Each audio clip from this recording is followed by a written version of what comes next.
तो hello guys, welcome to my YouTube channel. तो आज है मेरा 70 डेज़ चैलेंज का डे 7। तो आज मैं 2 चैप्टर करने का टारगेट रखी हूँ, देखते हुए कंप्लीट हो पाता है कि नहीं। सबसे पहले मैं करने वाली हूँ cell cycle and cell division bio में। तो मैं चली लेक्चर करने, आप देखते रहो मुझे। तो हेलो एवरीवन, कैसे हैं आप सब लोग? I hope each and every one of you is doing absolutely good. My name is doctor Vipin Kumar Sharma और मैं आप सभी लोगों का तहे दिल से स्वागत करता हूं हमारी प्यारी सी सीरीज मीम में ऑन द कंपटीशन वाला चैनल। अगर आप सभी लोग मुझे ठीक तरीके से देख पा रहे हैं, सुन पा रहे हैं, then give me a big thumbs up और please heart in the chat section so that we can start today's wonderful session up. और आज हम हमारी साइटोलॉजी यूनिट को यानी सेल बायोलॉजी यूनिट को कंप्लीट करने वाले हैं। लास्ट लेक्चर में हमने cell the unit of life chapter को अच्छे तरीके से पढ़ लिया था, कंप्लीटली एनसीईआरटी को डिकोड कर लिया था और 150 से भी ज्यादा क्वेश्चन को सॉल्व कर लिया था क्लास के अंदर ही। और आज भी हम हमारी एनसीईआरटी के सबसे छोटू चैप्टर को पढ़ने वाले हैं विद 100 प्लस क्वेश्चंस और सारे के सारे क्वेश्चंस एकदम कंसेप्चुअल होंगे। आपको same to same questions examination में रिपीट होते हुए दिखाई दे रहे होंगे। तो आपको मैं इतने क्वेश्चन करा दूंगा कि आपको एग्जाम में कोई क्वेश्चन नया लगेगा ही नहीं। और वही हमारी सीरीज का मोटो है। लास्ट टाइम हमने जिस फॉर्मेट को फॉलो किया था, सेम उसी फॉर्मेट को हम लोग फॉलो कर रहे होंगे। 3 अलग अलग सब टॉपिक्स में मैं इस चैप्टर को डिवाइड कर रहा हूं। पहला देखो सवाल कर लेते हैं याद तक। कुछ इंपॉर्टेंट सवाल में हम लोग पोल लगाएंगे, कुछ सवाल जो सिंपल होंगे उसमें पोल नहीं भी लगाएंगे। तो ये हमारा पहला टॉपिक खत्म हो चुका है। अब हमारे 2 टॉपिक होते हुए that is mitosis and meiosis. पहला topic that is introduction to cell cycle and cell division वो खत्म हो चुका है, इंटरफेस खत्म हो चुका है। आराम से देखिए, dash is the process by which new cells are formed from pre existing cell. एकदम बेसिक सी बात है, इसमें तो कुछ करना ही नहीं है। सेल्स अपने आप को डिवाइड कर रहे हैं तो इसे सेल डिवीजन ही कहेंगे ना हम लोग। सेल अगर अपने आप को डिवाइड कर रहे हैं तो पुराने सेल से नए नए सेल्स बनते हुए चले जाएंगे। 2 basic stages of cell cycle, इसमें कंफ्यूज होने के चांसेस हैं, इसलिए मैं क्या कर रहा हूं, पोल लगा दे रहा हूं। आराम से इस पोल को आप अटेंड करिए। क्वेश्चन नंबर 2 का जवाब आपको पोल में देना है। 2 basic stages of cell cycle. अब यहां पर सबसे इंपॉर्टेंट चीज क्या बोली हुई है, पूरा का पूरा सेल साइकिल जो है इसका नाम लिया गया है। यानी अगर पूरी सेल साइकिल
तो बायो का टारगेट हुआ पूरा, लेक्चर कंप्लीट, PYQ बन गया, एनसीईआरटी रीडिंग हो गया, ये चैप्टर मेरा कंप्लीट हो गया। अब बारी है केमिस्ट्री की।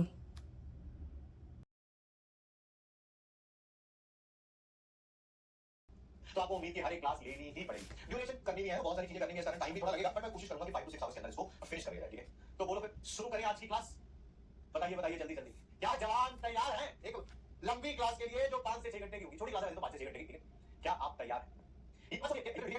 सुबह से मुझे इस क्लास लेने में कम से कम 10 प्रॉब्लम्स आई, जिन 10 प्रॉब्लम्स को हमने सॉल्व किया और फिर हम क्लास लेने आ रहे हैं। ऐसा नहीं है कि प्रॉब्लम सिर्फ आपको ही आती है ना जी। मैंने पीपीटी आपके साथ शेयर कर दी है।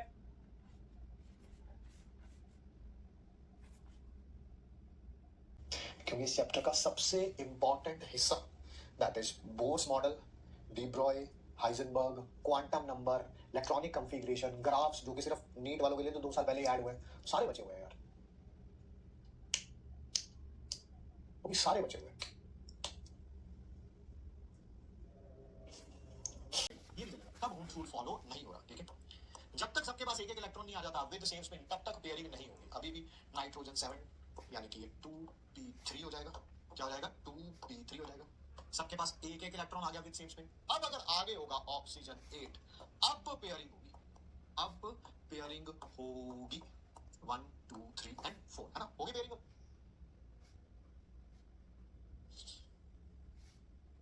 है ना? समझाने का तरीका थोड़ा कैजुअल है, बट मेरे ख्याल से बॉयज सारे समझ गए हैं ना। जब तक ऐसा नहीं हो जाता तब तक ऐसा नहीं होगा, है ना? लड़के सारे समझ गए हैं, लड़कियां कंफ्यूज हो रही हैं, क्या हो रहा है, ये क्या हो रहा है भैया, ये क्या हो रहा है। डिनर ब्रेक, अबे मैंने इसलिए 5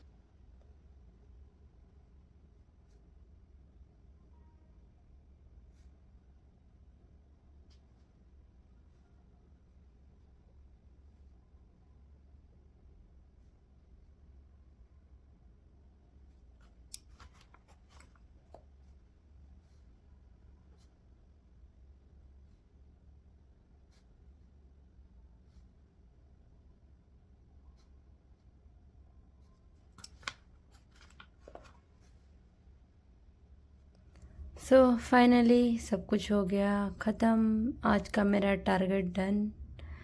तो मिलते हो नेक्स्ट वीडियो पे, बाय।